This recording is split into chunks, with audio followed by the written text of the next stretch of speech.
Hello. Hi, Winter. Hello. No warm up today. I'm just going. I want to get this done.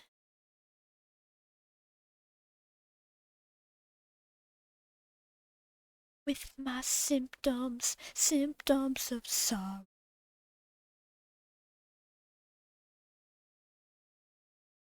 Again.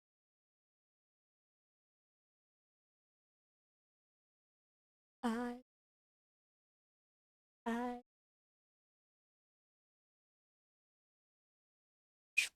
there needs to be.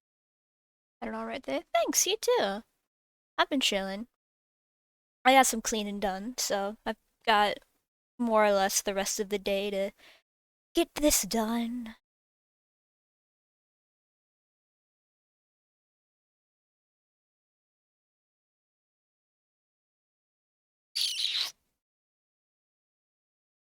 Almost 6 a.m. Oh, jeez. Oh, right. Time zones. Why are you? Ugh. Like you've stayed up till 6 a.m.?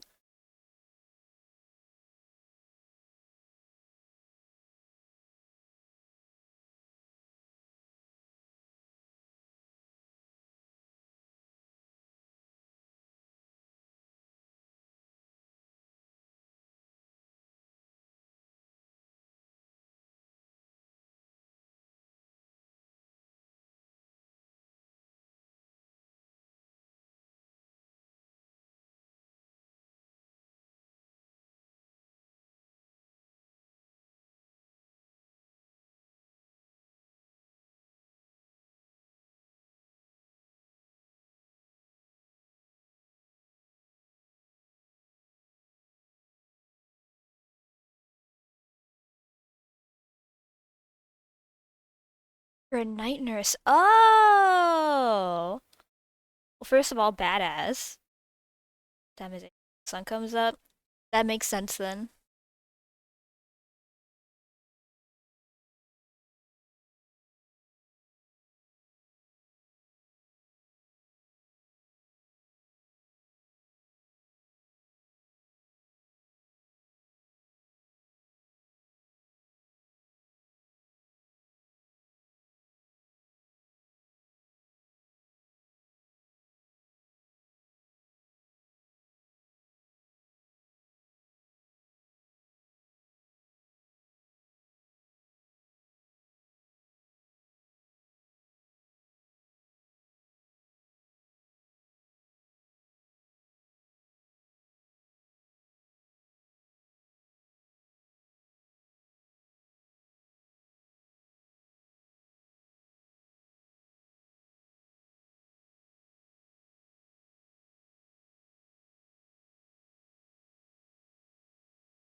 Nurse on and then a full week off stream.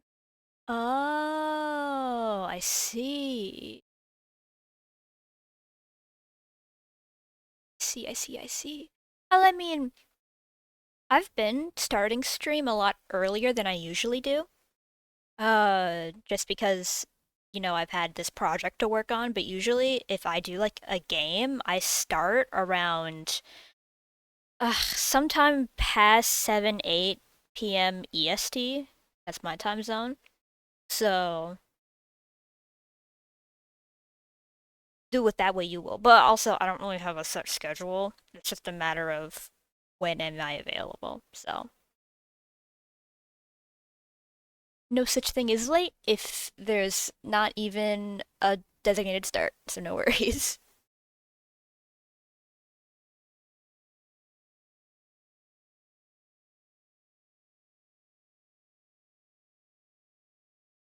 Yeah.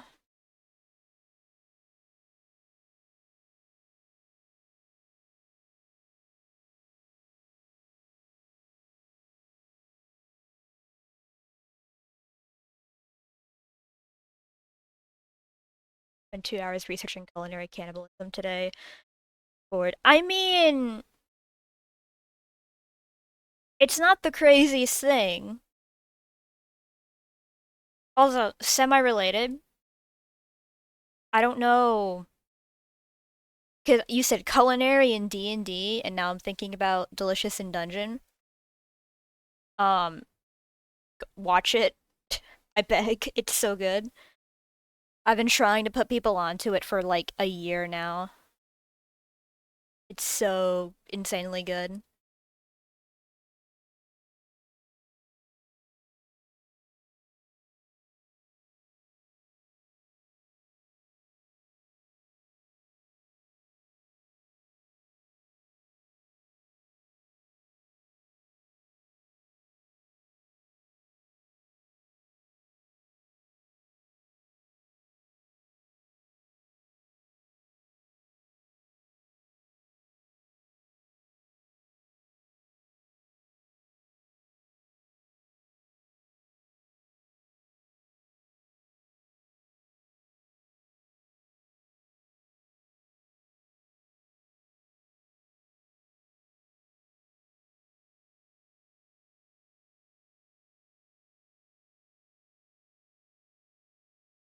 For hacks, research understand state cuts from a human. Poetic vengeance against the player character who's addicted to eating. Hack deal in the player game. Oh. I see. They're gonna eat him.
Oh, alright. Oopsies. What we left is a tenderloin steak. The party chef will identify the check from being. Oh. Oh, that's evil.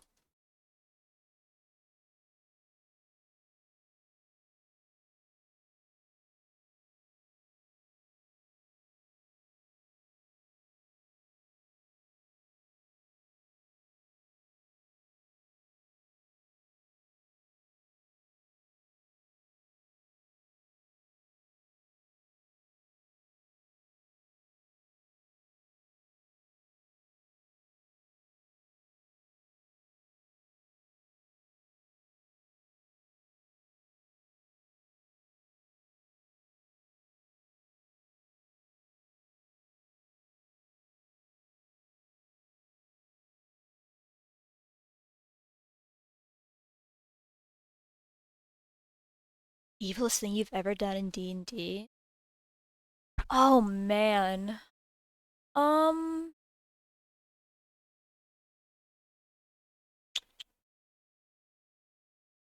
I don't think I've ever had a character do anything like inherently evil, but I've definitely had characters do things like that are very much against their own like interest and well-being for the sake of good RP.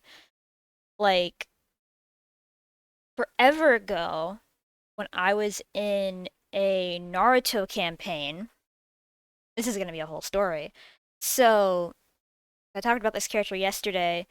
essentially a wizard, really not that strong, but if I played her right and I set things up correctly, combat could be like really, really cool. Because her whole thing was shadow possession, which is basically just you cannot move, you mirror my movements, and then she would summon things to attack. So I had a lot of like combat capability. I just had to make sure, I just had to get the opportunity to do it. So we got to the point of the campaign, we hit the Chunin exams, which is basically just big tournament for all the different teams to see who's gonna like become the next rank of ninja. And part of the tournament, or the exams, was like a 1v1 bracket tournament. So that was the one time in that entire campaign that every single player was present at the same time. It was a disaster because it was like 20 plus people all over Discord. It was a nightmare. And all of the fights were pulled at random. So I get put against a guy who was just there to roll dice and like just win. And I got taken out first round. I didn't even like I rolled and I rolled a 6 and my DM was like you can't do anything this turn, we're moving on. And then he was like, "Okay, I'm using the most broken class and subclass in the book. I've completely min-maxed my character. I have items that I shouldn't have because I coerced my way into getting them. You are completely down." And I was essentially like just done. Like I couldn't proceed and I had to just and that was like the second match. So I had to sit there and just watch everyone else on my team win, which I was very happy about. But in the moment, I was really fucking pissed. And I was also this was years ago. I was like mid high school. I was still very much just like yeah, I got hit with everything this guy could hit me with. I got super shitted on. And it was bad. It was really bad. And I was like also one of like 3 girls in that campaign out of like 20 something people. And it was very much just like a, hey, yeah, I beat you. You lost. You didn't do anything. So I just ended up like going to bed because we had to do the sessions late at night because the DM was in a completely different continent. So in real life, I was kind of frustrated. And my friends were like, yeah, that was kind of shitty of him to not even, like, for the sake of RP and storytelling, let it be a fight.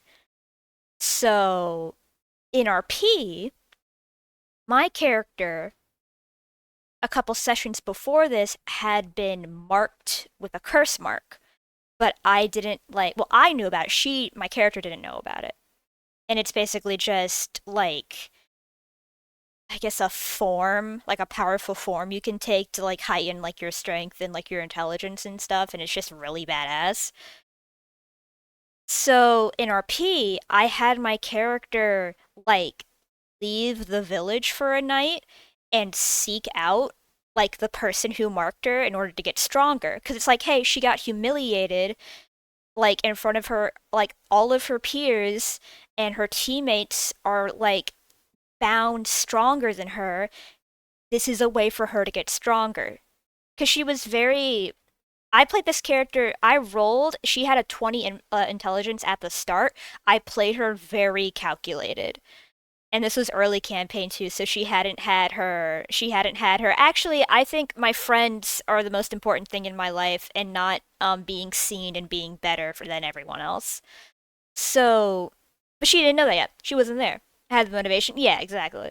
So she went out and tried to find the person who marked her to be like, hey, what is this? How do I use this? And then her teacher ended up finding her. And the DM said, this wasn't even something I did, but I did inadvertently cause it. My character almost killed him. Like he simply just said your body moves on its own and you like strike him between like the shoulder and the collarbone. So technically I didn't do it, but I did lead myself towards it. So I guess that would be the most evil thing I've done in a campaign. I think the most annoying thing I've done in a campaign, though, which I didn't find it annoying. Well, I mean, I could understand why it'd be annoying, but it was just me standing my ground.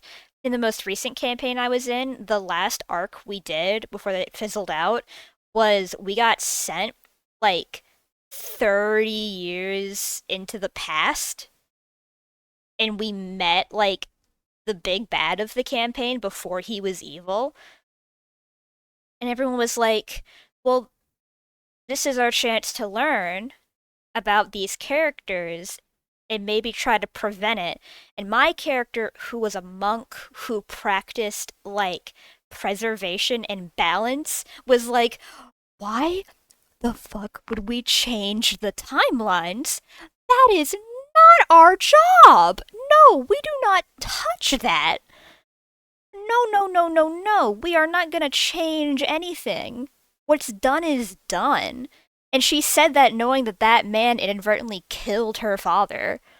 And she was still like, no, we cannot fix this. There's nothing to fix. The damage is done. We leave it alone. And then everyone else in the party, besides like one person, was like, but that's lame. But that's not even how time travel works. And it's like, that is true, because we don't know how it would have worked.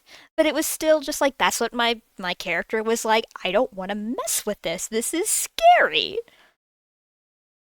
Let me read the thing you said before. Had illusion wizard. Private message DM saying I want to disguise self as an NPC to deliver a character being a deadbeat. Ugh. Subtle casting feeble mind. Subtle casting feeble mind is diabolical. That's evil. It's a little funny, but it's very evil. But no, yeah, I don't really play evil characters. I just play asshole characters sometimes. I either play like person who wants so hard to be good or person who is so convinced that they cannot be good and then they learn that it's like actually no, yeah, that's entirely capable. That's entirely possible. I love character growth in sessions. It is it's so fun.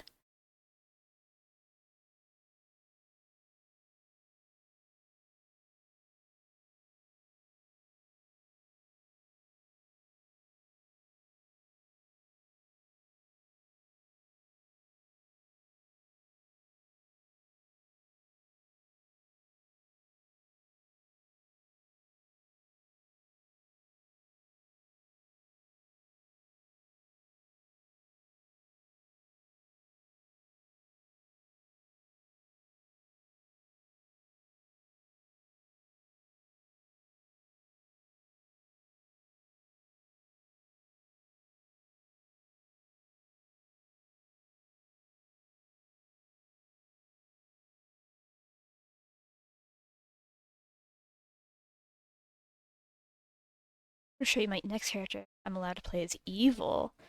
I mean, feel free. I'm just chilling right now. It's nice to have a active chat. Take this. Take. Oh, badass. Oh, the little bow is cute. Spear design is also badass.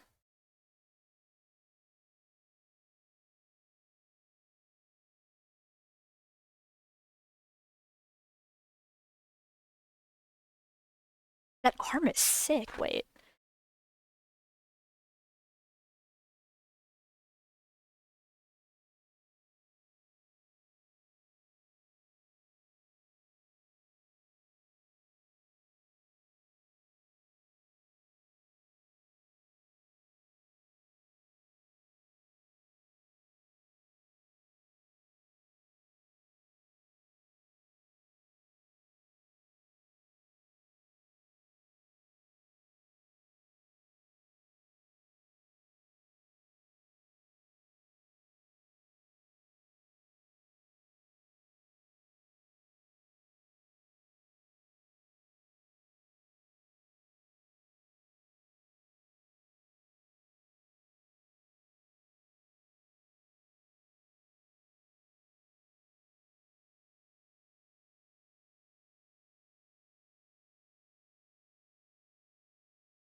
Princess character from a closed kingdom built on the shoulders of an ancient. The kingdom of the outsiders is costly. Treasures and merchants raiding tombs and treasure. Character defects from the throne to become a hero killer. Oh. Wait, that's fun.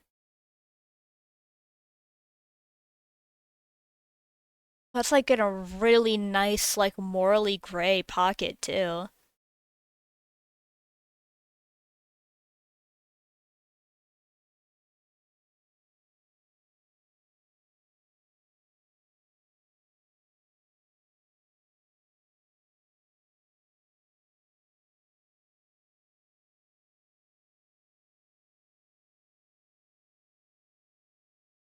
What's this? What the hell?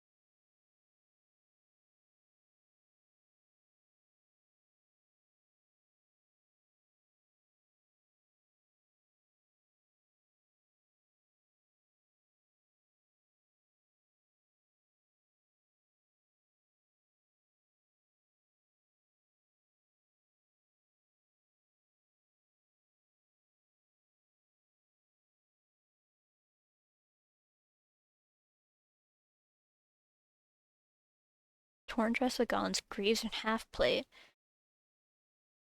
It's very oh, what's her name from Elden Ring? Oh, what's her name? Melania? Or no, that's no, not Melania. Millennia? It's like almost my name.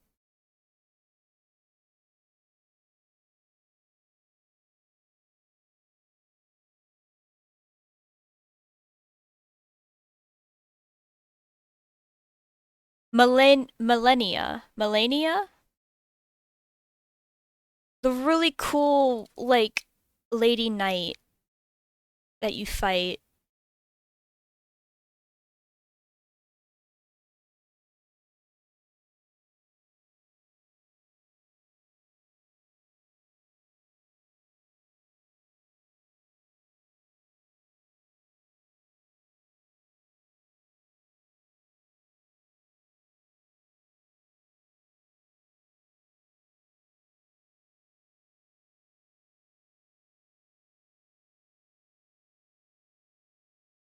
That's the line art done.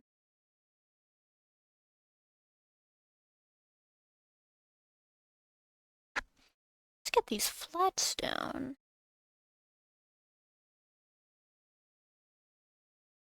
I haven't played the game once. If it was Dark Souls 2 lore, I would know everything. A I've never touched a Souls game or anything. Like I've never touched Elden Ring. I've never played Bloodborne. Any of the Souls. I'm not built like that. I can't do it.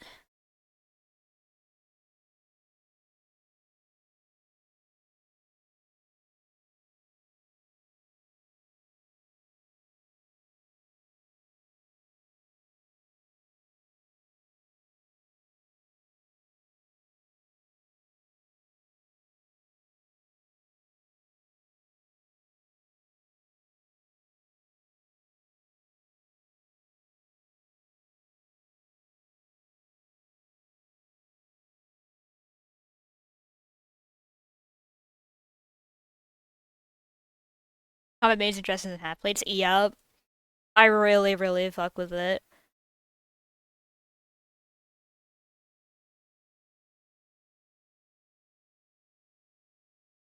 Because it's so hard to find it done where it is like a combat, like a lady in combat gear, but it's still like practical, you know? Because so many designs I see, they've just got like their legs and their chest out, which is fine, but also they're gonna get you. So I really like the design a lot.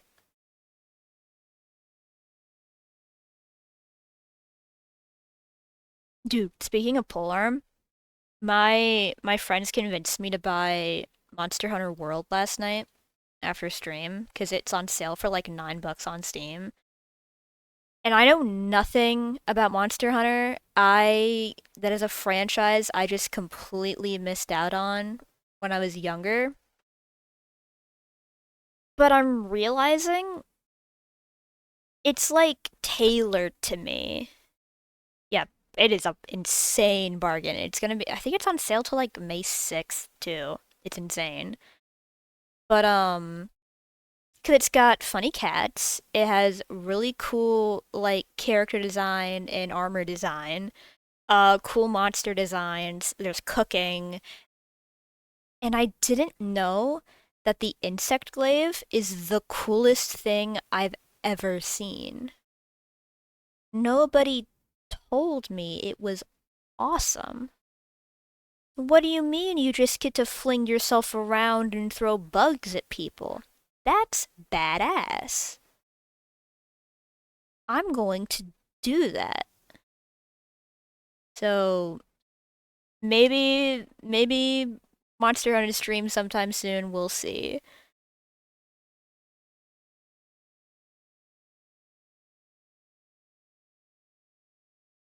Yeah, it's I got World. I wanted to get the new one, but I don't even know if my PC can run it. I'm gonna be so real. That game is big. I think the world's the one DLC it has is also on sale. So that might also be something I get in the future depending.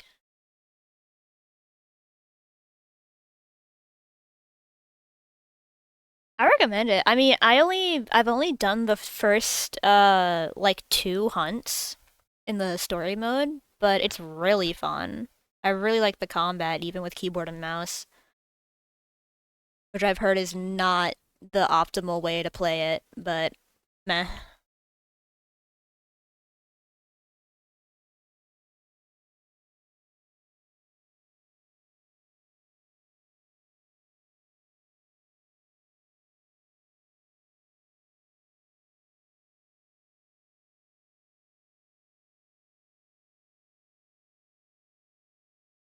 I only got it because it was dirt cheap. Yeah, I mean, I've always like played games and stuff. I mean, I grew up like with the PlayStation.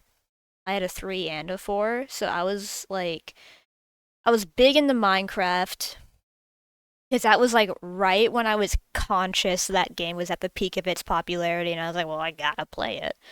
And like, I was big into Little Big Planet. I miss that series every day. But once I hit like teenage years, and I was kind of like, once I aged out of like a lot of popular like franchises, I kind of just didn't find a lot of stuff. Like I didn't take that opportunity to be like, oh well, let me play all of these really cool games that like older people I know have played. I just didn't. I didn't have the setup for it. But I was, also in high school when the lockdown Minecraft era hit again, and that was all I played. Mass Effect? Oh yeah. I never got into Mass Effect, but I do like Dragon Age. I'm not like crazy into it, but I did play Veilguard and I thought it was really cool. I had Inquisition, but I couldn't get it to run properly with my setup, unfortunately. I've been wanting to try Mass Effect, but I don't know. I'm not like I am definitely a fantasy over sci-fi person unless it's like a cyberpunk like solar punk kind of vibe. Cause that I eat up. I love like a post-apocalyptic, like disheveled sci-fi. I don't like clean and squeaky, like high-tech sci-fi. Favorite in the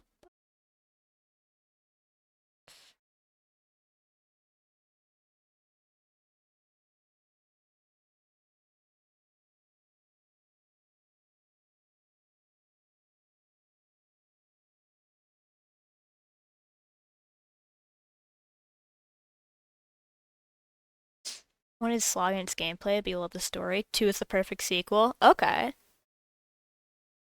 Because I have a friend who started one, but he wasn't able to get too far into it until like before Veilguard came out, and he just like was headfirst into it.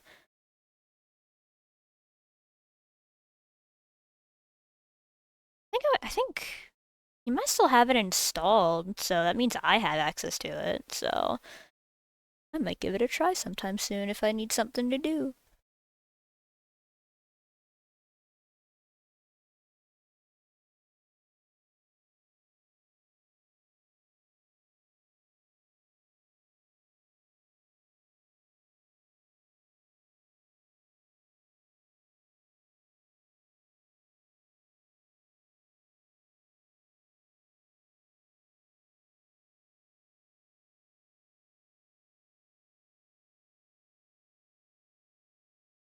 Dude, what is nice user friendly because it was made by a different group. Oh, I did not know that.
After one, Mass Effect was bought by EA. The UI. Huh. Yeah, I've heard the story is like one of the best in gaming.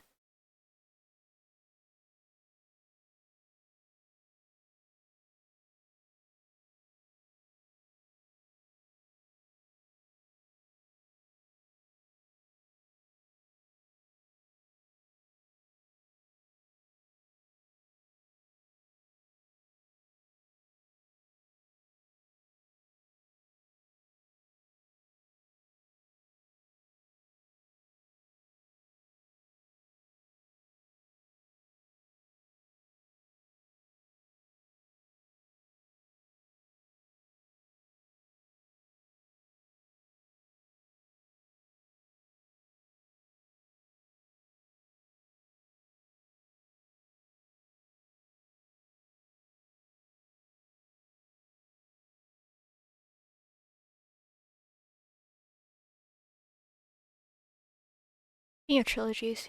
I hear Serpent Queen Part 3. Not yet. I got wrapped up in the stuff after stream last night, but that is, I have them saved on Spotify. Every time I open Spotify, they're right there, so that will be happening.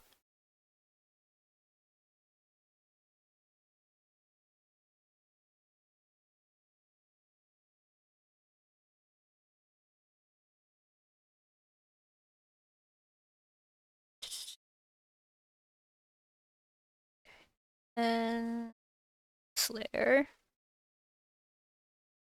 Get the scarf down.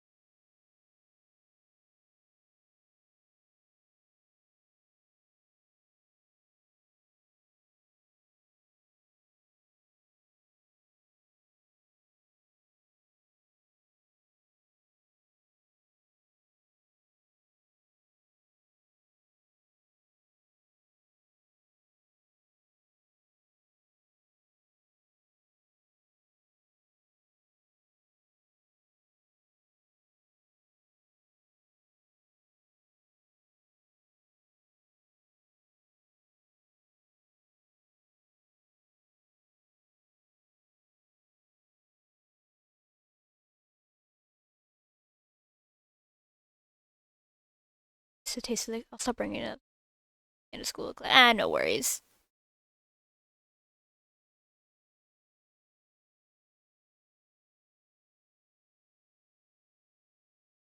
It will be there when I'm ready. Let's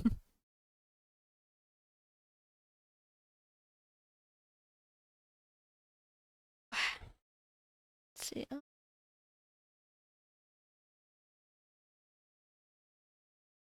There. That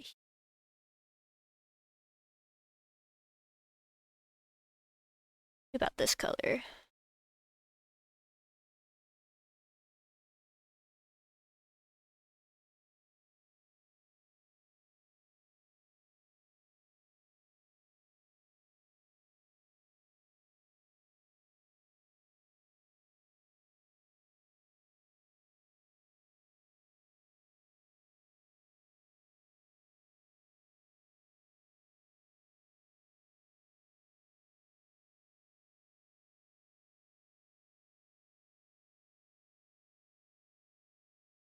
That's all just on the same layer, huh? Well, I'll just combine those two. Do chain.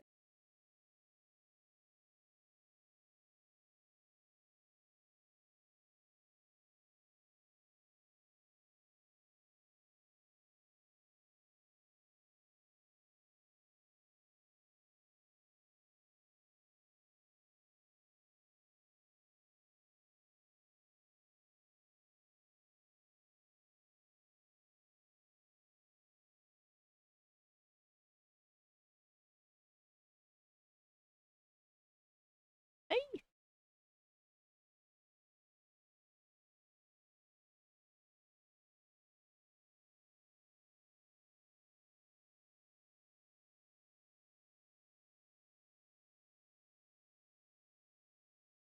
perfect wish for a villain in my game. The guy working on 90% of it done, got art block, gave up, gave me a full refund. Is okay, that's fine. Let me keep the whip as an apology. I mean, I respect that. Sometimes art block is ooh. That is since opening commissions, one of my biggest fears is that I'm gonna get one day, and my body is just gonna not even let me do it. I've been pretty good about turnaround times so far, but I mean, it's art block. It just it'll hit, and it just it's the worst. But I mean, getting a full refund for that is genuinely like the best case scenario. And keeping the whip too is nice.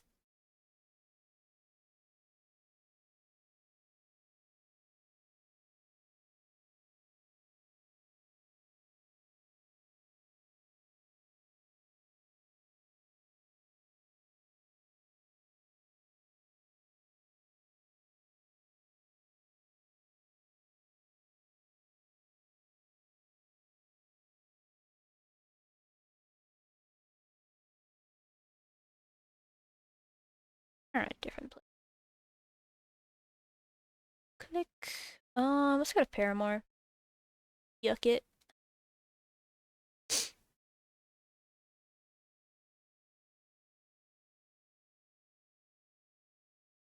Like 150? Damn. See this? That's badass. I mean, all things here's full refund for that. That's not bad.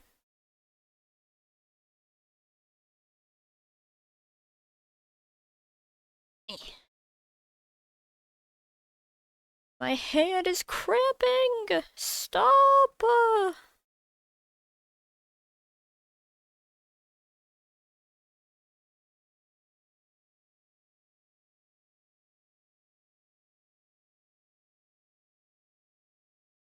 Wait, it's the same color down here.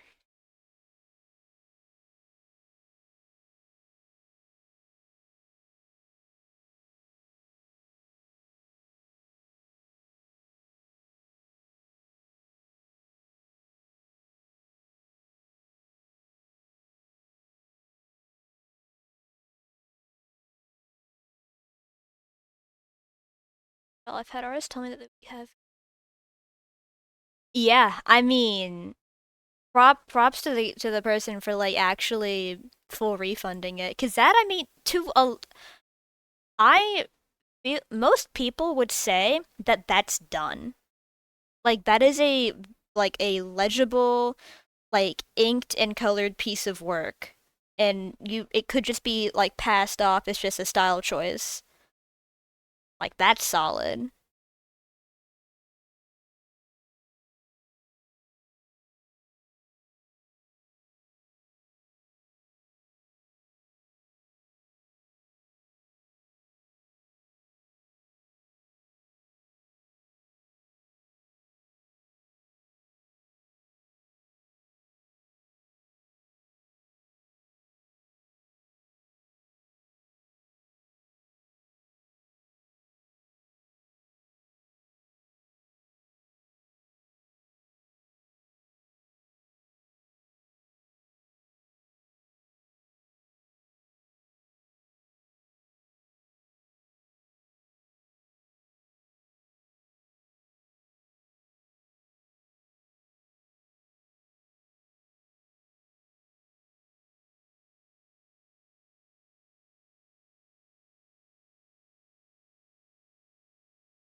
It's a guy with a very specific start on a blank painted in the white body. Oh, I love I love stuff like that. It's very it's almost like chiseling it like marble. It's such like a fun approach to digital art. I've always been with like the bread and butter sketch outline flats render, but stuff like that is just fun to watch.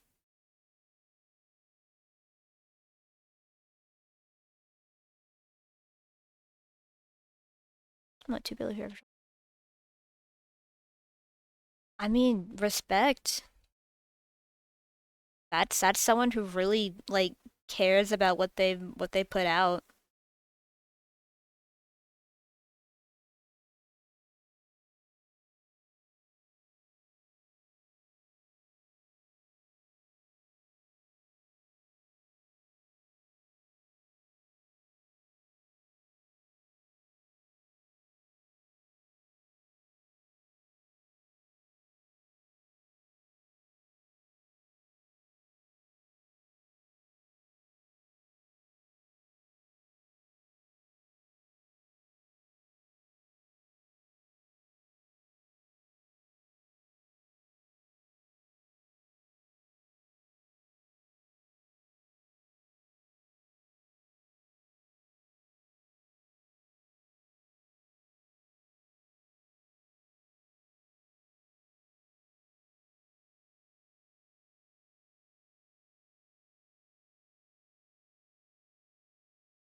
There were two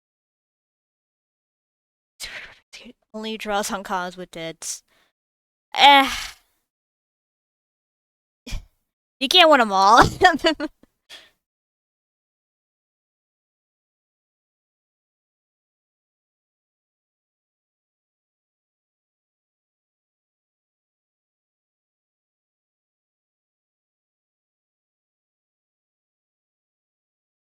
Go.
Can't bet and choose when the yeah.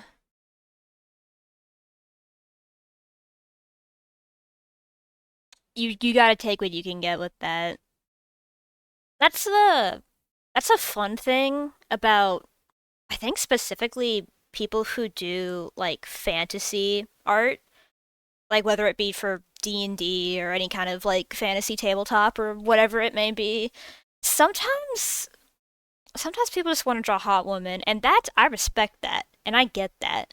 But sometimes it does get to a point of like you see someone who does commissions and you'll see like what they've done versus the character they were paid to draw and it's like you've made some adjustments in some places. Which again, not a bad thing. It's just I don't know if I see it differently because I'm a girl, but it is very like take what you can get sometimes.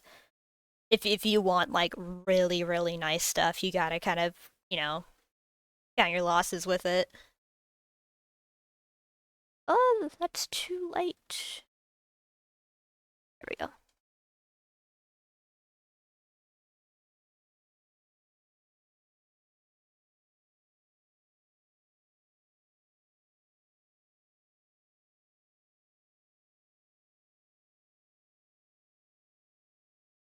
So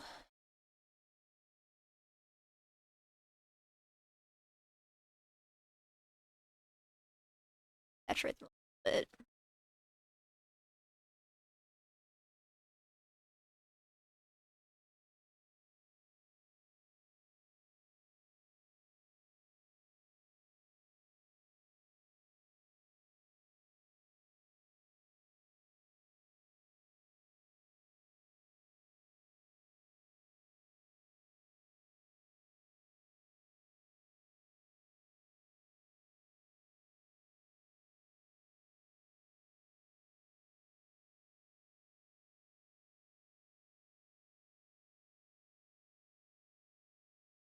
Wow, wow, wow.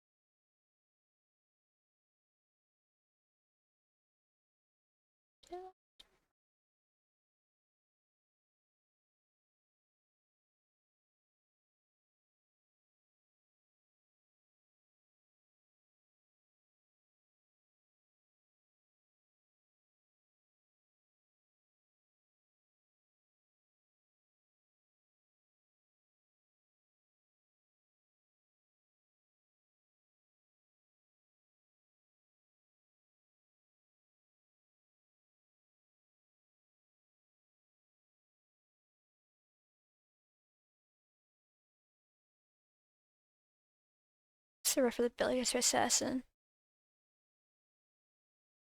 Back into Oh, that's so cool. Oh, he's very kind the outfit reminds me of is it Orin from Baldur's Gate? This is badass. Dude, the like rib detailing is really nice. The gold.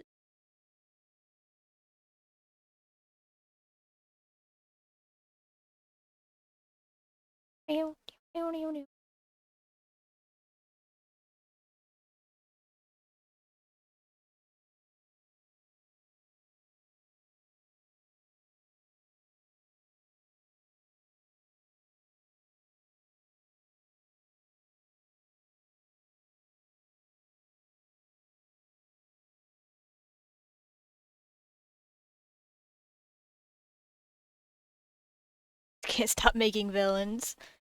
They're fun.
Go get his ref.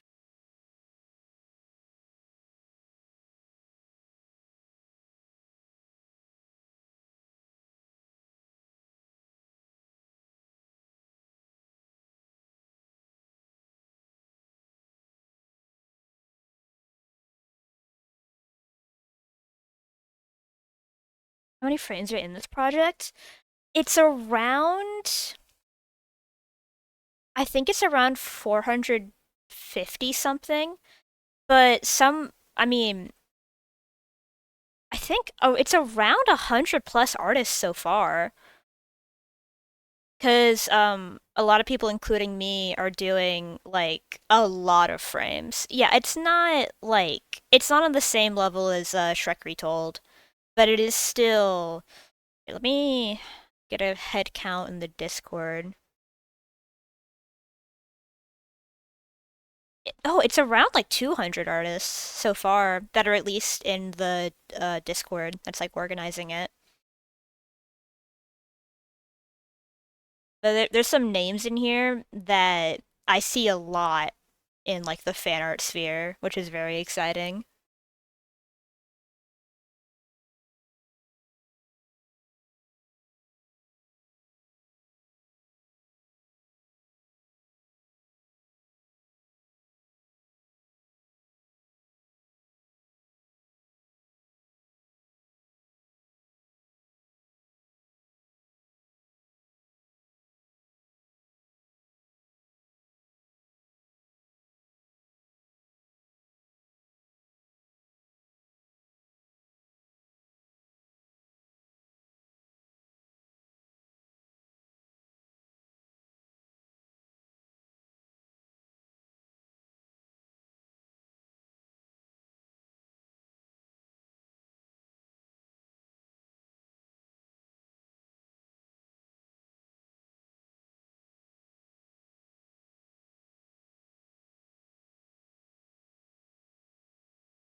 I don't know if Christian was out.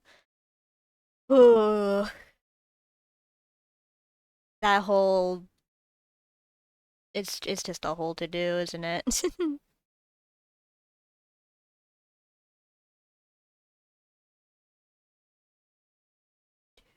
The plot.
Disney Magic Sonic characters running alongside his car. No, yeah. I am unfortunately very familiar with Chris Chan. Ugh. I wish I wasn't.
Devious for Twitter. No, yeah. I don't remember too much of it now. I think I've blocked out a lot of it because I found out about all that in like middle school. I was just like, what the fuck, huh? What? What do you mean? And then just watching it all spiral out of control, it's just, ugh, it's bad.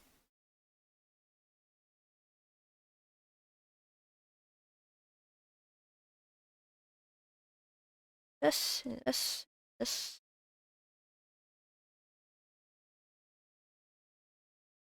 here.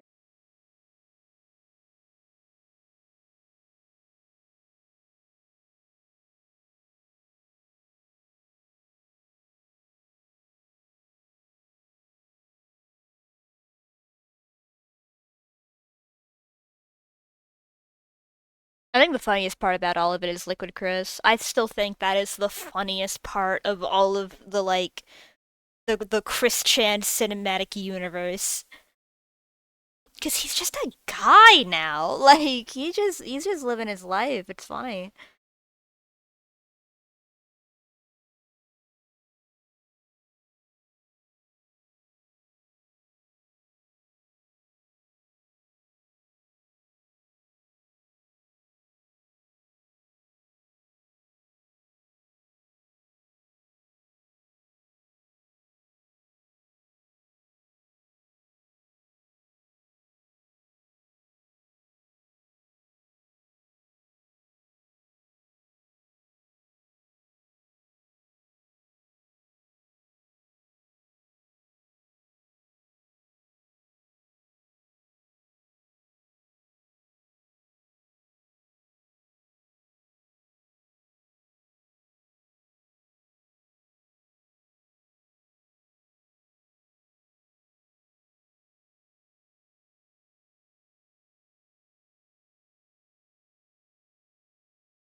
I have an art Discord made art bounties like 4 years ago.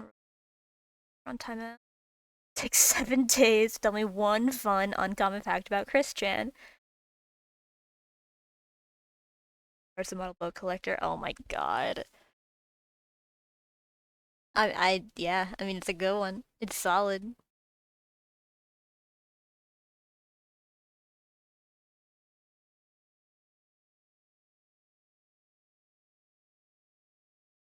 Brush is not doing what I want it to.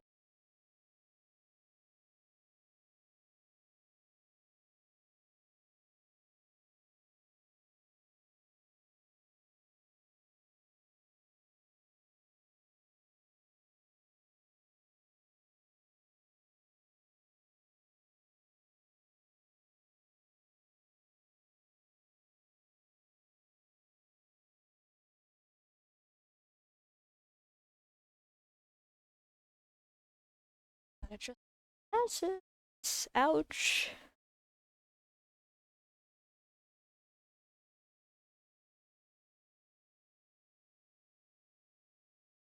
Do do do do do do do.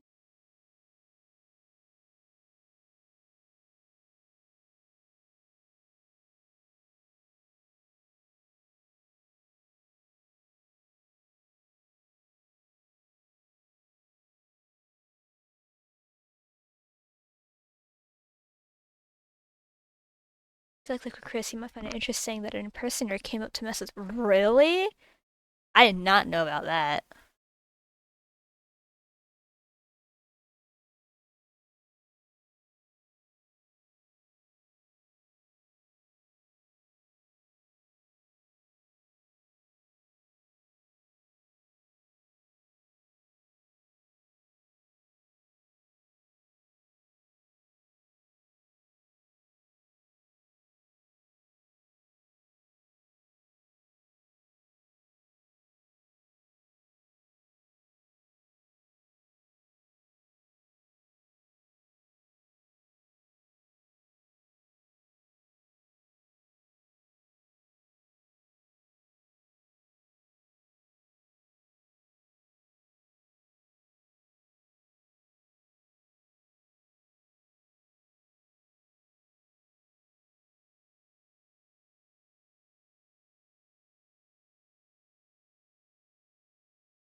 Wow, wow, wow, wow.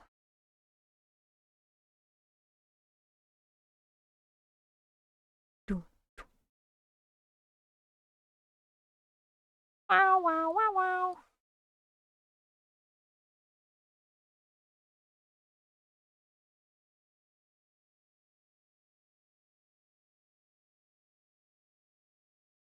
Yeah, sure. What's my gonna judge, but gonna judge me? See it.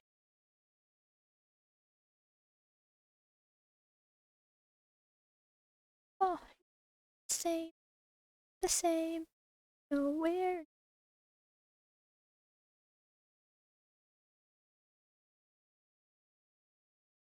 Train. Good, good, good.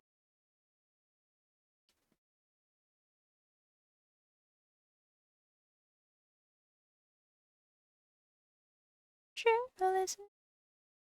Oh, on my way out.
On my way out.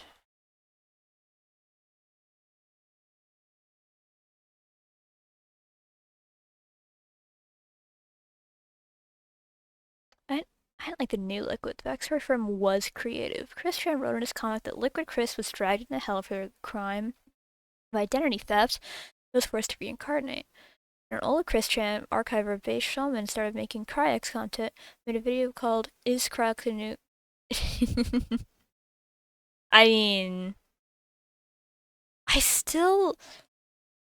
It still baffles my mind that it was just like an actual comic. Not like a published proper like professional comic, but it was still it's like it's an archive in itself. This new Liquid Chris tied it all into his backstory, accusing Kriegs for identity theft for claiming he was the new Chris champ because another content creator had a thumb next to Kriegs dressed as Chris. And it's just a loop. It's just all a time loop.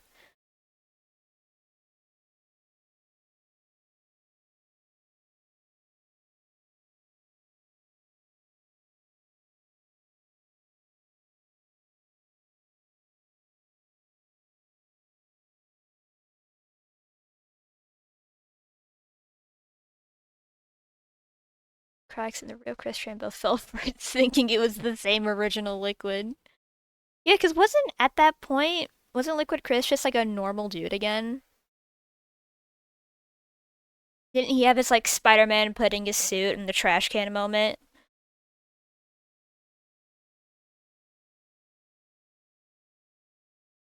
Am I misremembering the timeline? It's like I said, it's been a minute.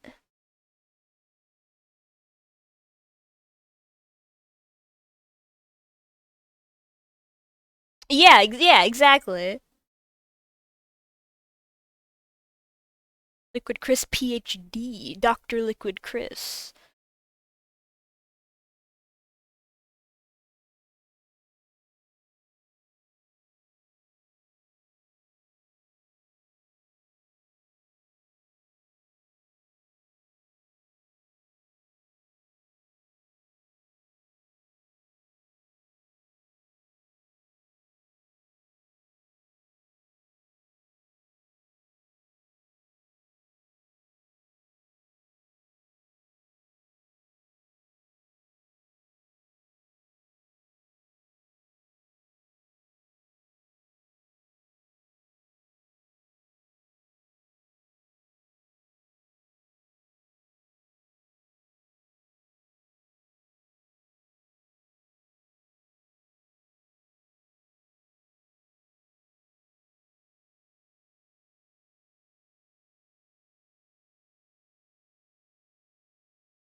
Hi, Grady.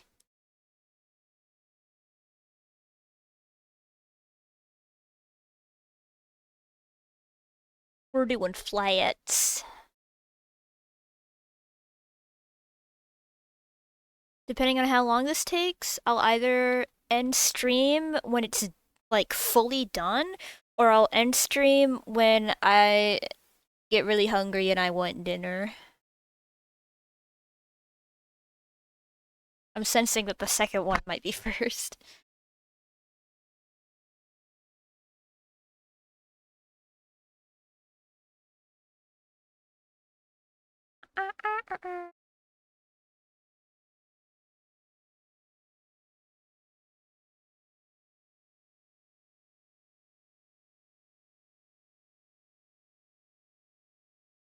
I why I don't know why it did that version of the notif, but thank you for subscribing, Old Winter King. Yeah, there it is. Uh, stream elements, you will be the death of me.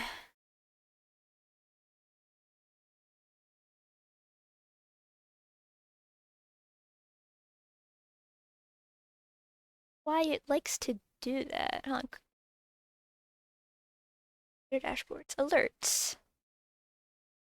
turn them off because I have them in Streamlabs. Go to here.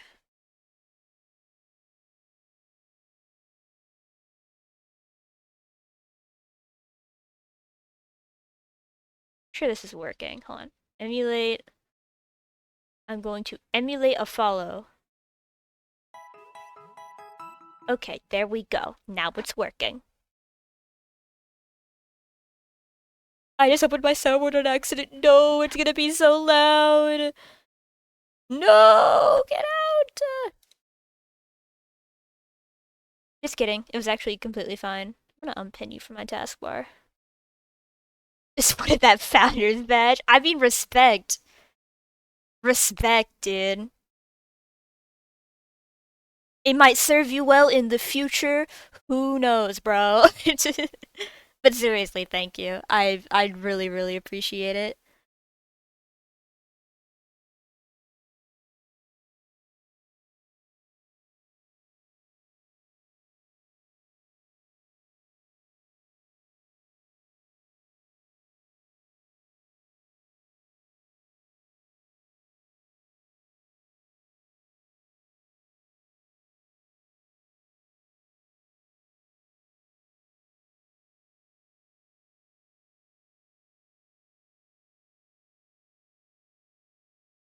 Here we go. And I get. Oh wait, no, this color for the teeth.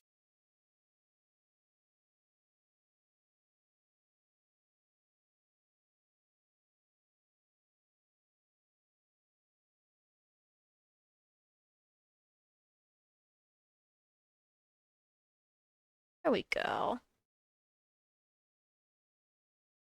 God, I really just made Scanlan look disgusting. Because in this frame, it was like with Sam's eyes wide open, but for this one, it's when he's like mid blink.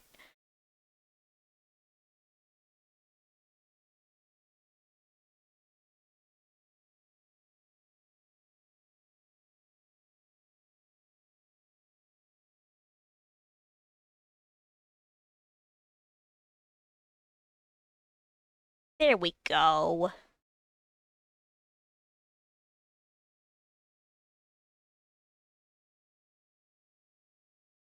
Huh.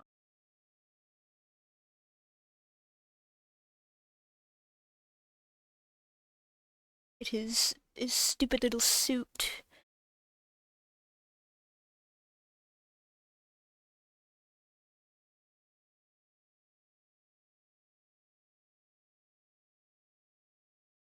Easily had some tears streaking from his eyes and it would look out of place. Honestly, yeah. Because the sequence in the opening is so. This is the part I'm most excited to see. Because it's just a big camera shot going around the table while there's like powdered paint and dust flying in the background and they're like throwing shit everywhere. It's like there's dice and popcorn and like water going through the air. And obviously we have to make sure all of the like things being thrown make it in the frames. So that means it's gonna look so cool.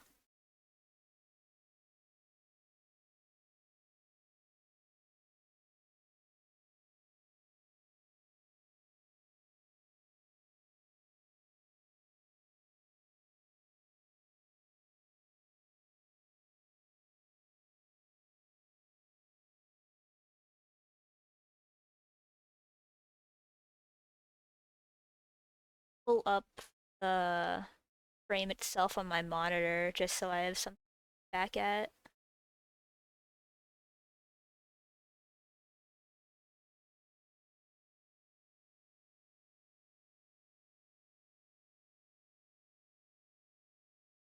Yeah, we're good.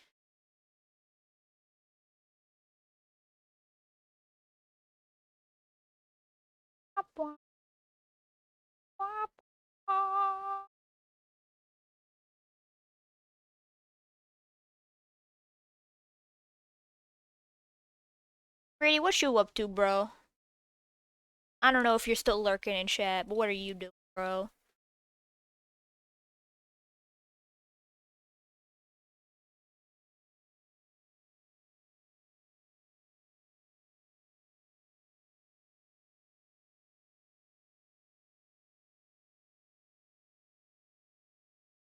Get a soda and skedaddle.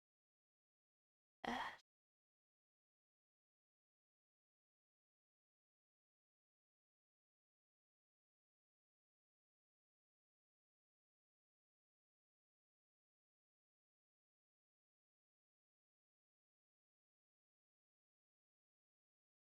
I run an errand after class when I'm back. We can tap it on my. Oh yay! I was hoping you'd say that. Because hopefully by that point I'll be done with the frame and I'll be free.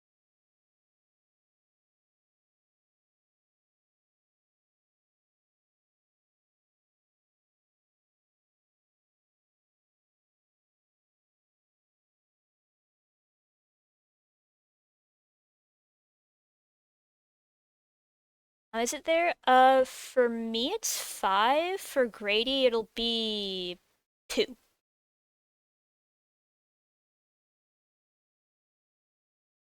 Because he's CST.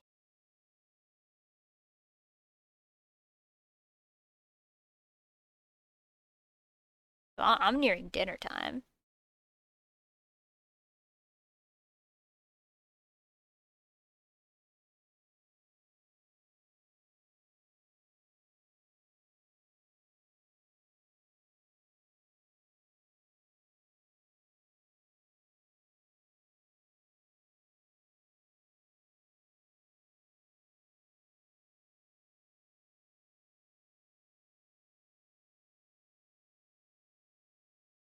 There we go.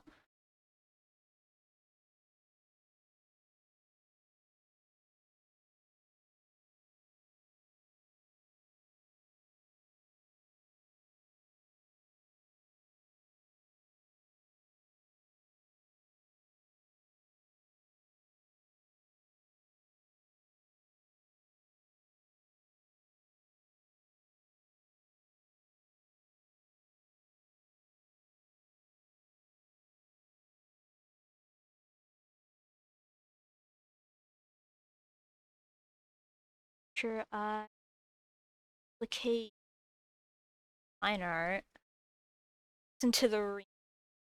Not very. Get it out. There we go. Yeah, I gotta make sure I duplicate the liner and put it underneath the colors because then that gives it a very distinct outline. Actually, let me do that now.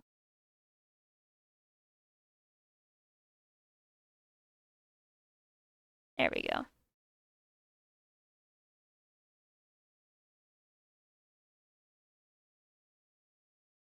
Still has its awesome, like, outline while still having the cool multiply inside line art. That also solves my ears problem. Yay.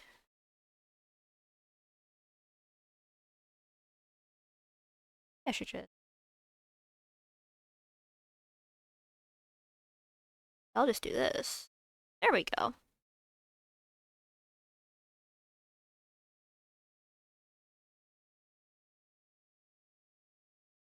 Dun, dun,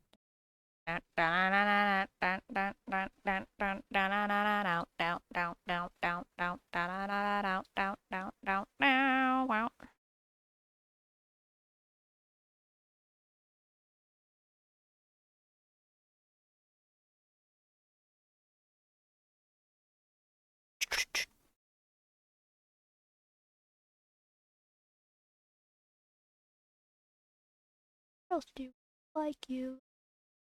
Possible to get do it right.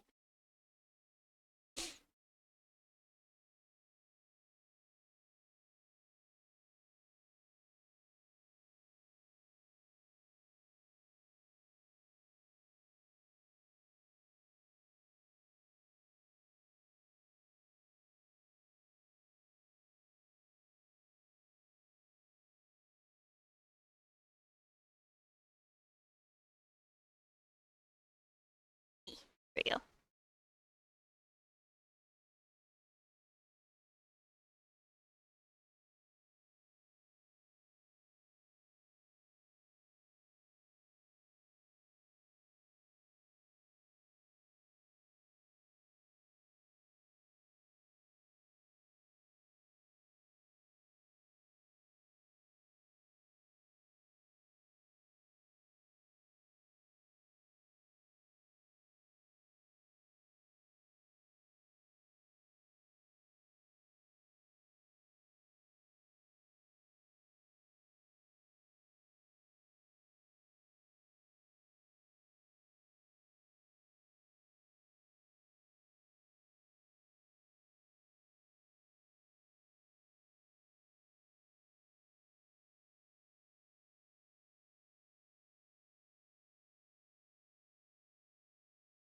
Hey!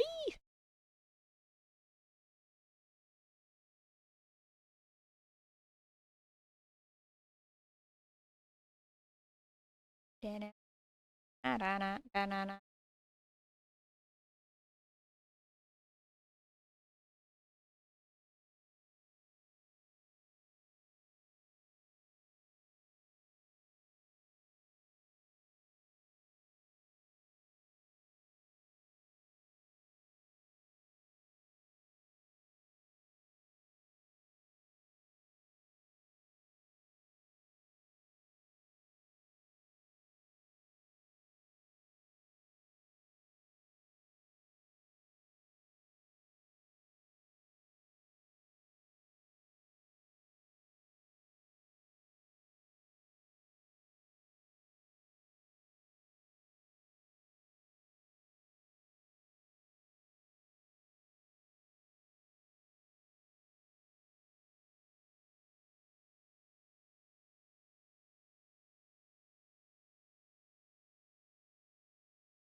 I did not stretch before starting, and I'm really feeling it. Ugh.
This song is so underrated.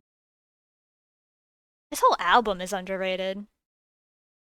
Not gonna lie.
Go.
Think once this is done, I'm trying to think of future stream ideas.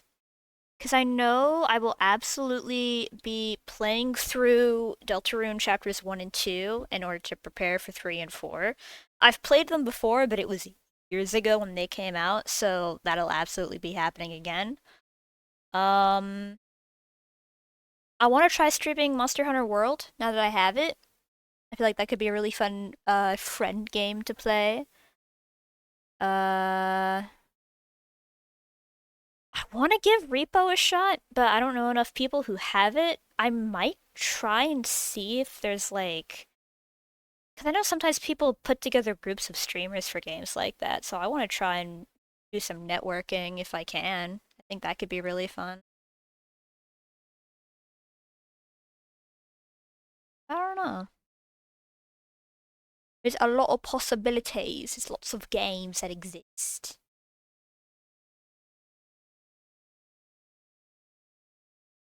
I'll probably stream more art, whether it be commissions I get or stuff for campaigns or just if I want to draw. Farm engagement from chat, look up a game mod called Crowd Control. Yeah, I've also been considering trying to set up something like that. There's a streamer, well, I mean, I rated him last night, Marketoto, who does a lot of crowd control and like chat interference streams, and they seem I've fucked fun, but I mean, that is definitely something I've considered. Or on Skyrim. Oh God, yeah. I don't have Skyrim somehow, but oh, if I get Oblivion though, because they just remade it, and see what kind of mod support there is, that could be fun. I'm trying to think of what I have, because I don't got streamer money like that. I only want to do Minecraft. I don't want to stream that right now. Um, Gmod? Well, no, that doesn't really work. Gmod is fun in like big groups though. I've learned that recently.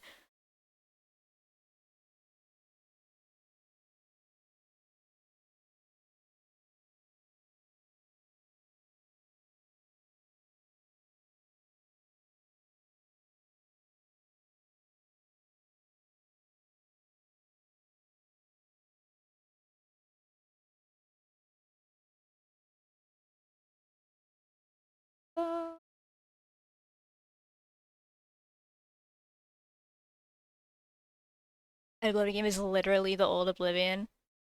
No, I saw they kept there's like a specific NPC that like rereads her line, but they accidentally left it in the game. It's genuinely the same game. They just made it look a little prettier. It's so funny. Cause that's another game series I like fully missed out on. Dude. It's so funny. And the fact that they shadow dropped it too makes it even funnier. They're like, oh, by the way, here's the Oblivion remake. Here you go.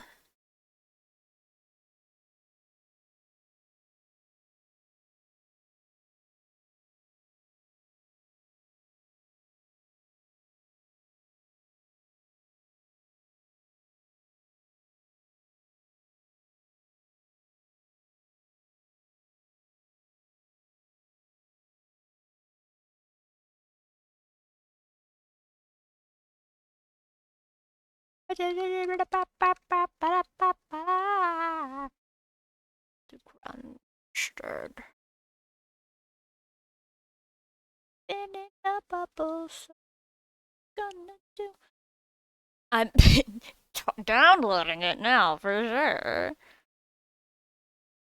I definitely won't be keeping my eyes on a website that rhymes with knees bees. Actually, doesn't really work, does it? Okay. If I say it quiet, they won't get me.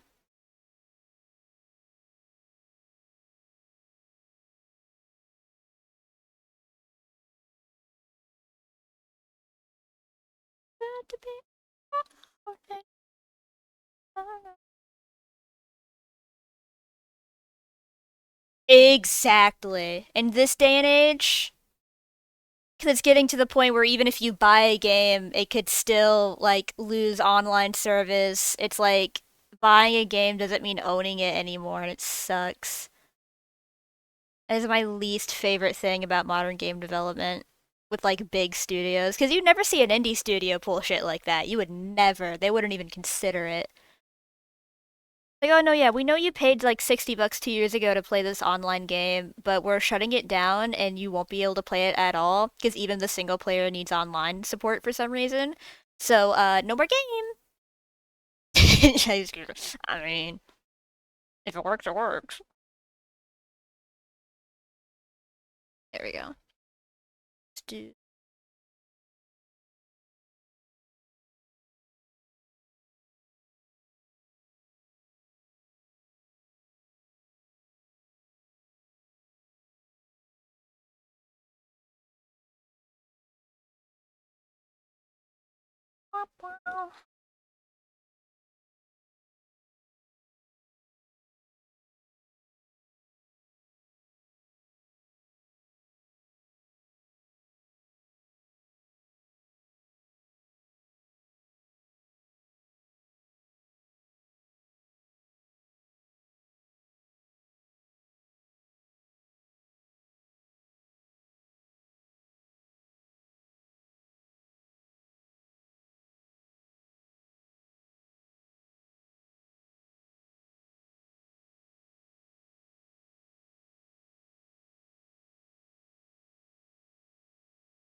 There we go.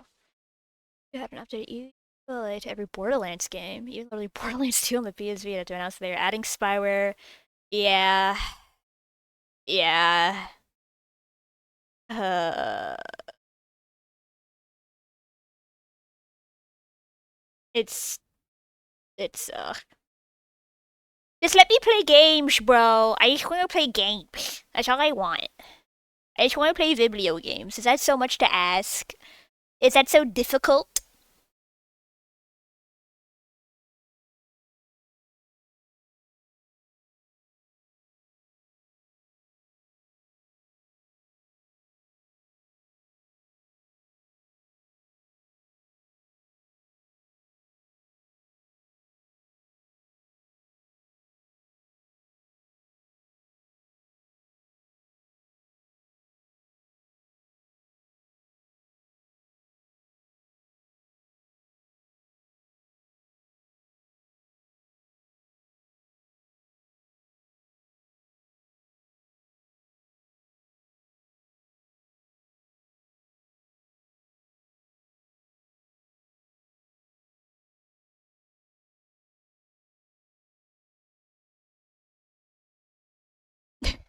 I just want milk that tastes like real milk. I just want to own the games I paid for 12 years ago.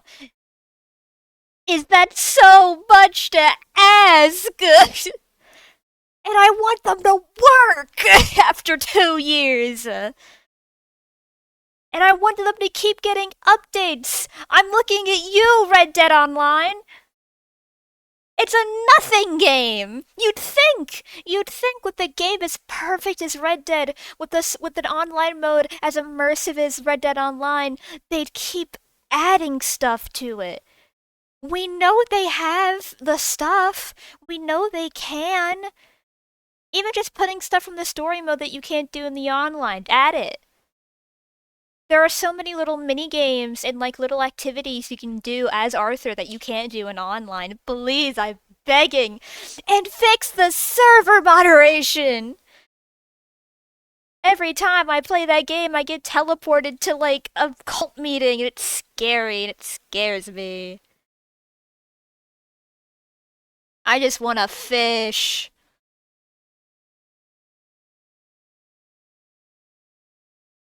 I'm not too worried about details on that. It's fine.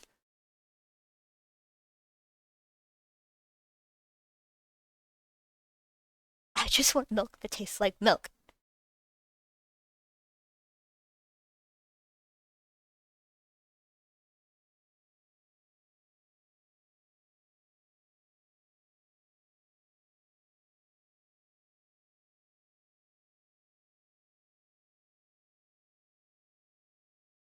There we go.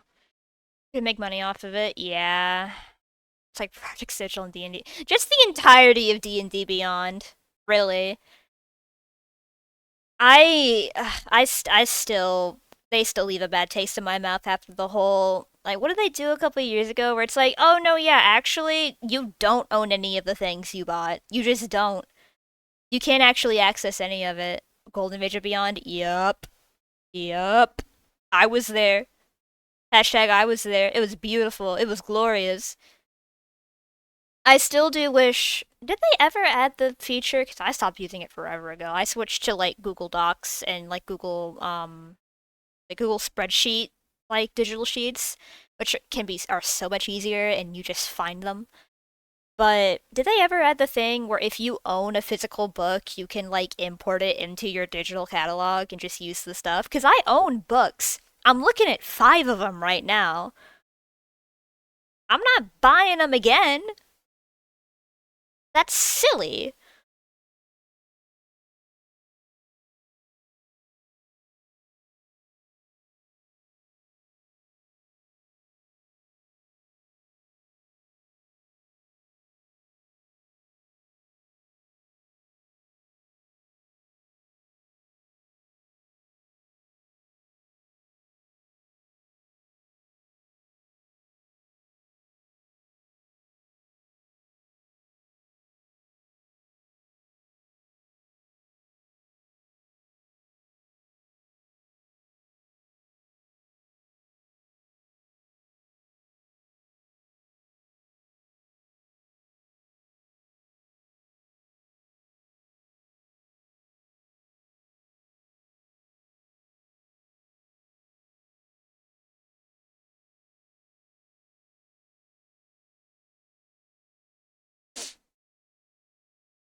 Review about everything up until maybe Spelljammer, then I realized the quality drop off and stopped paying for content I wouldn't use. Yeah.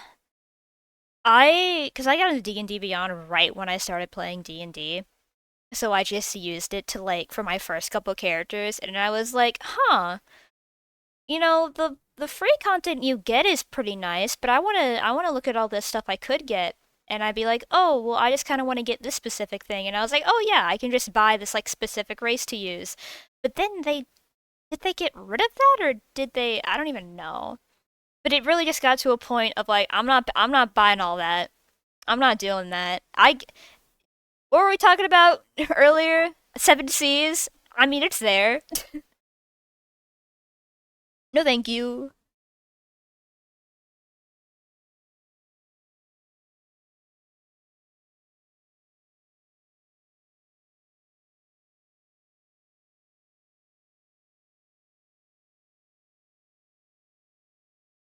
Yeah, they got rid of it. Yeah. I did not like that. It's like I just want to use like one ranger subclass. I'm not buying the entirety of Xanathar. I have it. I'm touching it in real life. I'm touching Xanathar's Guide to Everything. I'm not buying it again.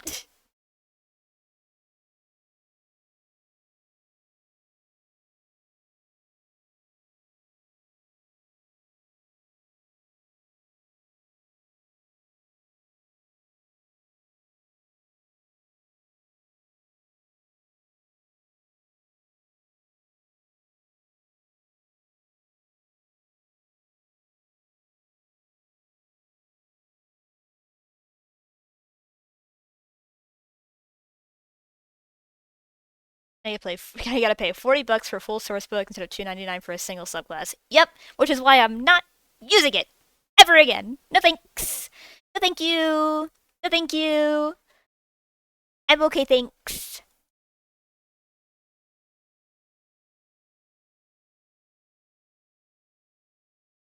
Yeah, I love a good Google spreadsheet character sheet. I love them. You can find them for like almost every system, and even if you can't, there's some that are just so easy to modify. Favorite class to play? Either ranger or monk. Those are the two that I always find myself wanting to do whenever I get invited to a one shot. Because ranger was the first class I played, and it just spoke to me as like the you can kind of do whatever you want, but just a little bit. And I was like, well, I like that. Animals are cool, and I can talk to them, and sometimes maybe I can even teleport, and also I get magic and I get a weapon. Yeah, I'm gonna play ranger. But then the longest campaign I've been in, I played a monk, and I got really familiar with how monk combat works, and it made me like because I've always been an RP over combat kind of person, but monk combat is so fun if you do it right. But even then, it's so fun. TDM interesting monk. Oh yay!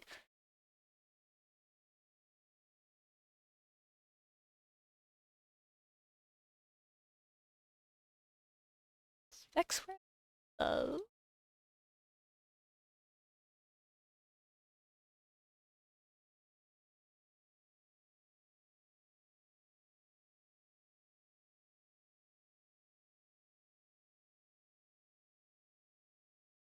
Uh, Searching for the reference. Scroll, scroll.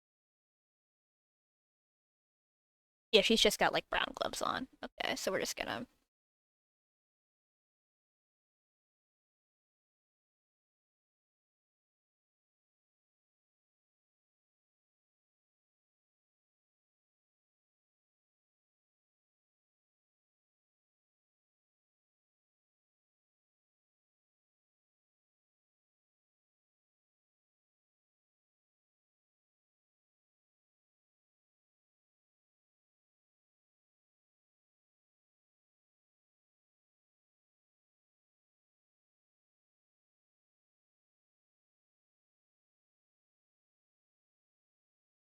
there we go. Table. Actually, get the full file, and I'll just copy paste the colors I use.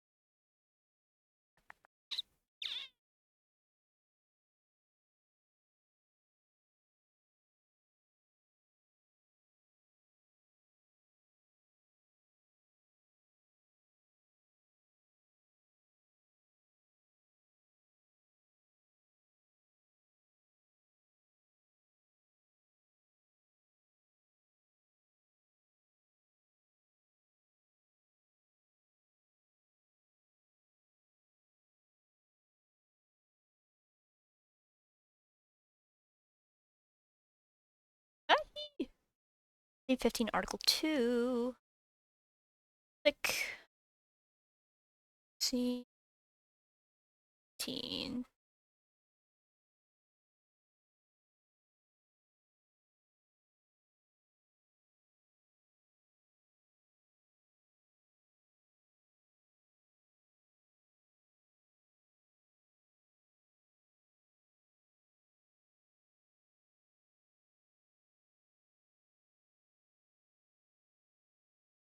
Retainer of the Floor.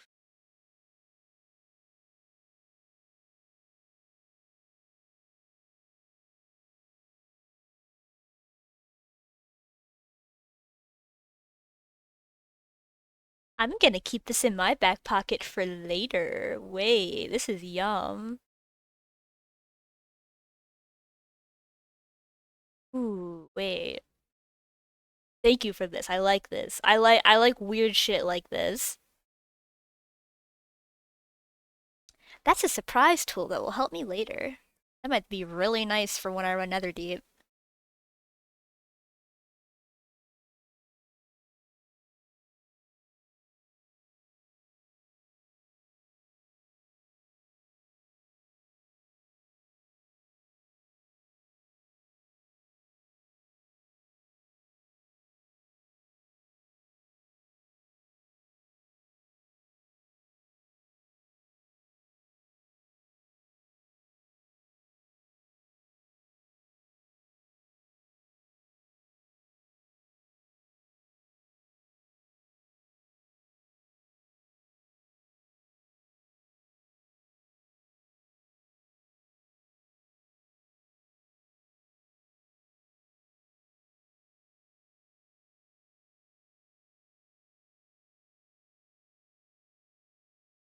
Punk.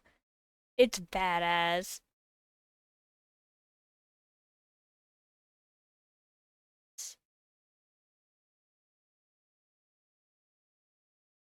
A classic.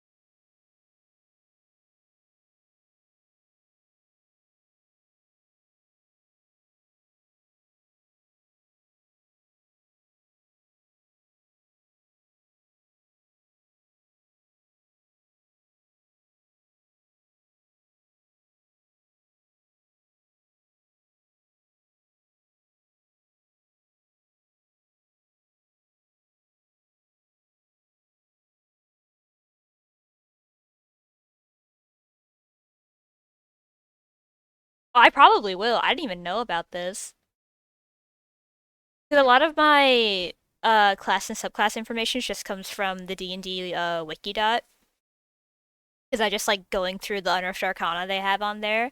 But I haven't looked into any of the like magazine publications and like I don't know, different companies and stuff.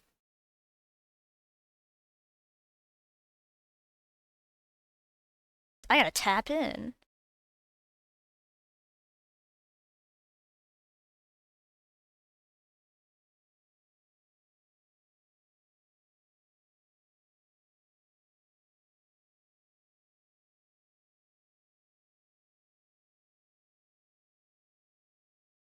Boy,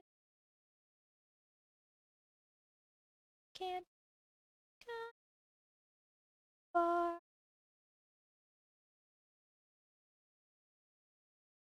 Think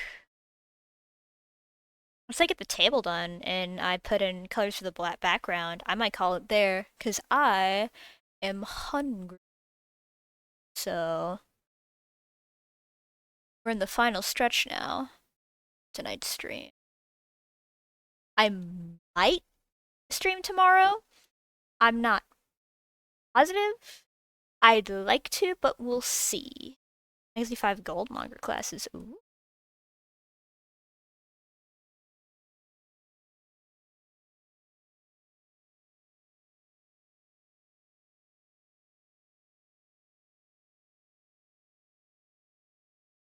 I will not guarantee a stream tomorrow, fortunately.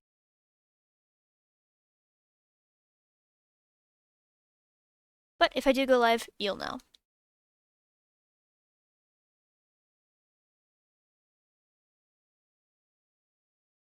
Avarice Paladins Clerics. Ooh. I like specifically when the like holy and like nature classes get fucking weird. I love, love, love it. It's like, yeah, warlocks and wizards and like fighters having like weird shit. It's like, no, yeah, it's par for the course. Like a barbarian having like a flesh sword. That's cool, but it's also like, yeah. But like when a cleric is like the like biblically accurate angel clerics and like when that happens with Asimar, I think it's so cool.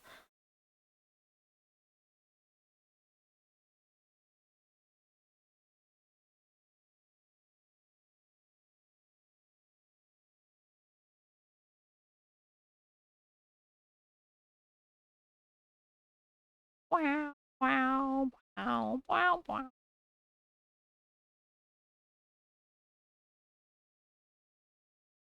It was for done with Great Skull Volver, who was my favorite streamer. He's playing like in Gmod Trouble in Terrorist Town. Stay put for that. I've never thought about that. Dude, let them get freaky! Necromancy ain't just for wizards. That kind of aesthetic. Let the clerics get freaky. Enough of this holier than thou. The flesh is most holy. And I've always said that.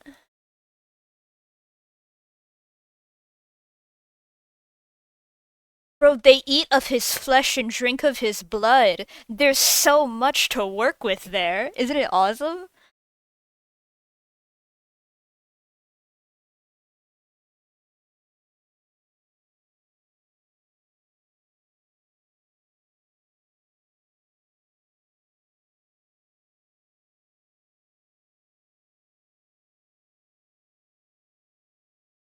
Because I like when I see this is like semi-related. I like when I see ASMR designs that have like wing ears that cover the eyes and like kind of the two like ring halos kind of forming an X.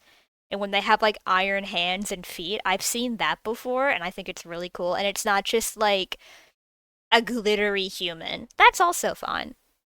But I like when there's a little bit more like off about it. Like they're humanoid, but you're not going to confuse them for a human. Because tieflings get to be super freaky. They get horns and tails and sometimes hooves. You get weird eyes, forked tongues. Let the ASMR look weird.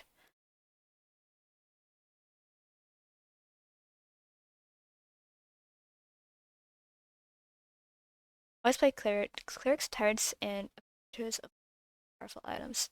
Yeah, lawful evil. Yeah, that's it's so fun. Because I tend to lean towards either the neutral or chaotic kind of bubbles, but I always end up playing like either martial or like quartercasters. So I'm always in the range of like I'm here for me, but I'd also like level a village to keep my friends safe. But like, that's just my own personal belief. I love playing a neutral monk because I know that's always where they tend to go. But a neutral ranger is also fun, where it's like they have their own code of survival. It's like I don't care. I do what I have to do to survive, and if that includes like you know having to sacrifice myself to keep others safe, then so be it. So maybe they lean towards more good, neutral good.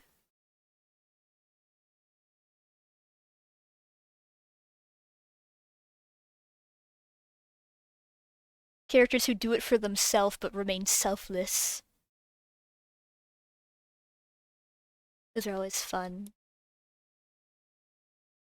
I was so comfortable making the rules and holding accountable to the rules I establish. Yeah.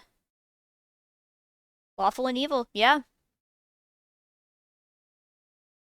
The rules exist, but they only benefit you, but you follow them nonetheless.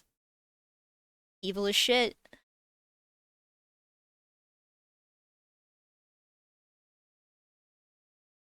As an American, I know a thing or two about rules being in place to only benefit a small amount of people. So, I mean, hashtag evil as shit.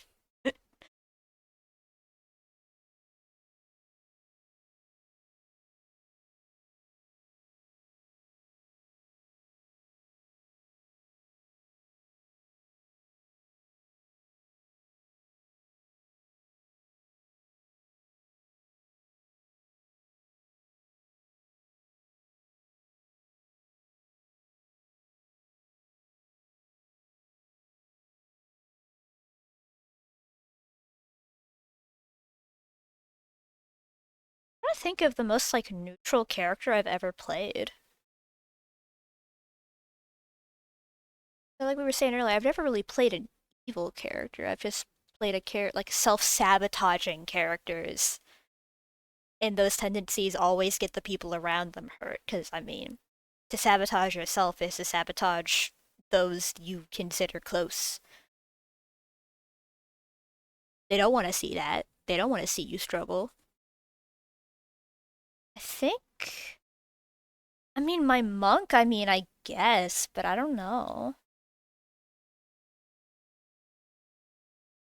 I love playing characters that are inherently good but are still, like, flawed. Because I had a character I played for a couple sessions that I love oh so much. She was a Furbolg Horizon Walker Ranger who, at the beginning of the campaign, was thrust out of a portal from the Fae, because at that time she had lived in the Feywild, and she realized that her husband was not thrown through the portal with her. So she's like, oh shit, is he alive? Is he safe? Where did he go? But then she meets the other people, that would form the party, and they're like, well, we've been told because of these weird rifts that are opening to go to this city and investigate. But she doesn't bring up the fact that she's only there to look for her husband because she doesn't want to burden everyone else on the team with, she doesn't want to be like, well, this is a pressing matter that I need to focus on, but she just keeps it to herself. But then I never got to move past that. They never got to find out. I didn't tell my friends until years later after I realized that I wasn't going to be able to play the character again. I was like, oh, by the way, she's been looking for her husband the whole time. And they were like, what? What are you talking about? Like, yeah, that husband she had the entire campaign. Yeah, never found him. Oh, deeply unfortunate. Dude, the end of this song is so good.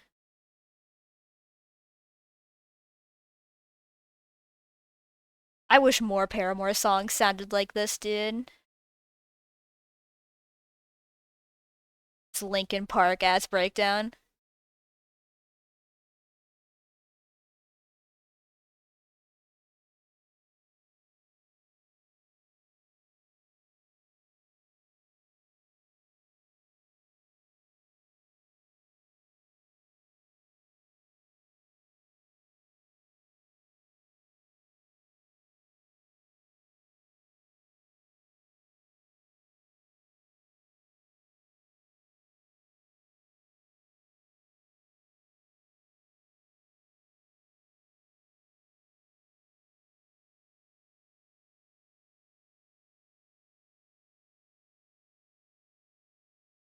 I have some homework for you. Read up on or watch a video about Maria Oktyabrskaya, Frederick Hero wife. Sir, yes, sir. Salutes. Screenshot. I love because I'm the kind of person that like even though I pride myself on being able to make stuff like off the top of my head, I still like finding similarities between characters I've made and characters that already exist. Like, I mean, I watched Arcane like season 1 when it came out and that completely changed how I write characters. I was like, "Oh, wait, no. This guy shouldn't be entirely good." They got to be a little fucked up to be interesting. Not like traumatized to hell and back, because sometimes I get tired of that. Where it's like traumatic backstory for the sake of having a traumatic backstory. It's like, that's all. There's no. What about the fun stories? Like, I've got a character I'm gonna play up soon in Corullius, what we were talking about yesterday, who has lived on a boat her entire life because her parents were pirates and they didn't give a shit when she was born. And then one of the people on their crew was like, hey, you got a whole baby in here and we are on cursed waters. I'm leaving. And then he leaves with the baby and then the ship sinks. And that's sad. But there's still so much between her being a baby and where the campaign starts. She's lived on a boat with people who care about her. Like, she has stories of places she's seen on this ship, and, she's lived a relatively peaceful life. Sure, the cursed oceans are scary, but, she's not worried about it. To be worried, but only out of revenge, because. Wait! Wasn't she in a Call of Duty game? Hold on.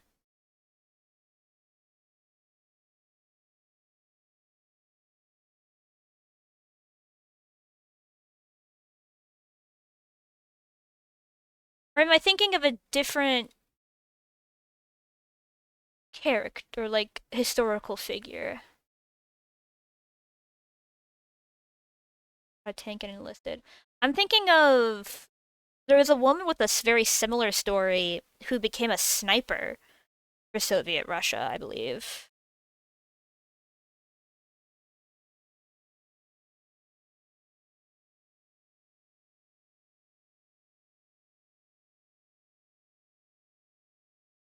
Oh, cool.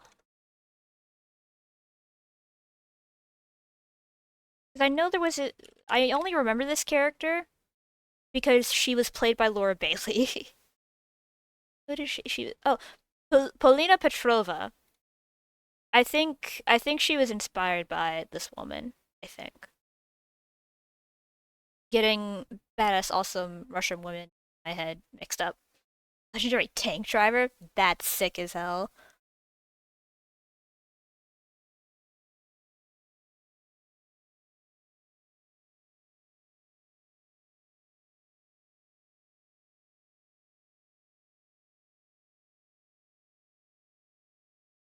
I've always wanted to learn Russian.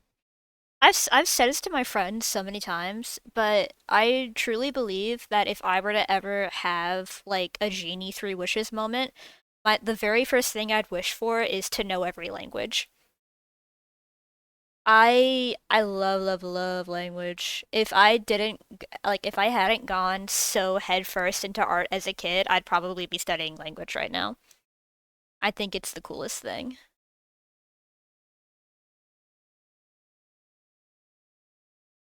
Sadly, I only know English. I tried to learn Spanish, but I got put in a class with a teacher who just, and I don't like saying this, but she was 5 years, past the point of retirement, so I didn't really get to learn anything. I'd love just to learn any language. I want to know Spanish first. Right, bilingual. Oh, that's badass.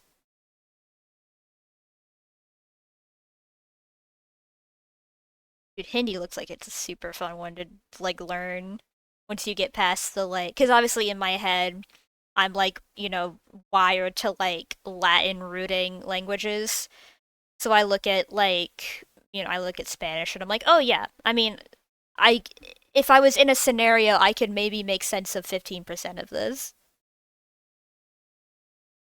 Hi Chris,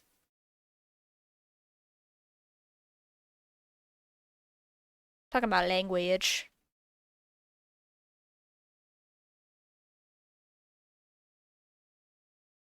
Also about to wrap up soon.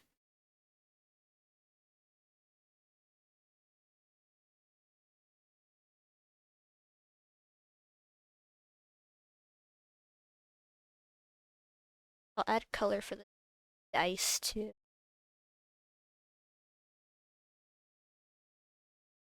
This is the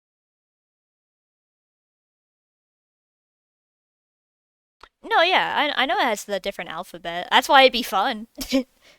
I want to get as far away from like the Latin root stuff. That's why I've always wanted to learn more about like Japanese katakana as well, and like the differences between I forget the word for like written like I don't know. I don't know enough to say enough. Yeah, I want to get away from the Latin roots. Because it's like, yeah, sure, I mean, I'd be the most familiar with it, but also Latin is stupid. It is a stupid, stupid language. And I hate that it is the basis for so many, because it just makes it just frustrating.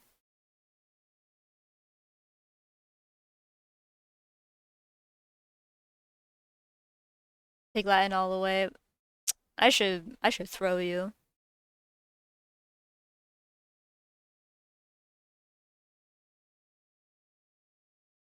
I'm letting this one play because it's a Remy Wolf version of a Paramore song. Ferb Latin. Okay, and now I'm listening. Uh, if Chinese are correct, I only learned Hindi Indian talking shit about the other nurses. That's funny. Chinese and Mandarin has definitely been something I want to learn. It's so there's something about it I find so like it's pretty. Like visually, it's a very pretty language. Alright, let me get the background color, and then I might call it there for now. Bye.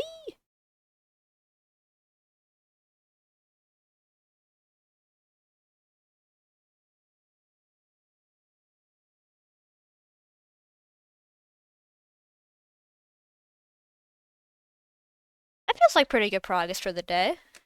Been going for almost 2.5. Ooh, right. I am hungry, so I'm gonna call it there. Thank you for hanging out with me. I very much appreciate it. Let me go make sure people are still live when I want them to be. Alright, I hope you're ready for such an entirely different vibe, because I'm sending you over to Skullvolver, who's apparently the Chinese people love when non-Chinese people speak their language. I love watching videos of like people who know like 5 languages going to places and speaking it fluently. I think it's so fun. Also, give me one moment.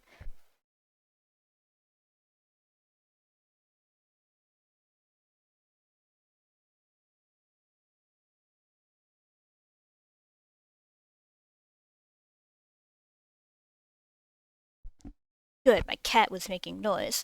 So, I'm gonna send y'all over to Skullvolver, who is playing Trouble in Terrorist Town, which is a Gmod game where you're they're gonna get you. Raid Skullvolver. Yeah, thank you for hanging out, man.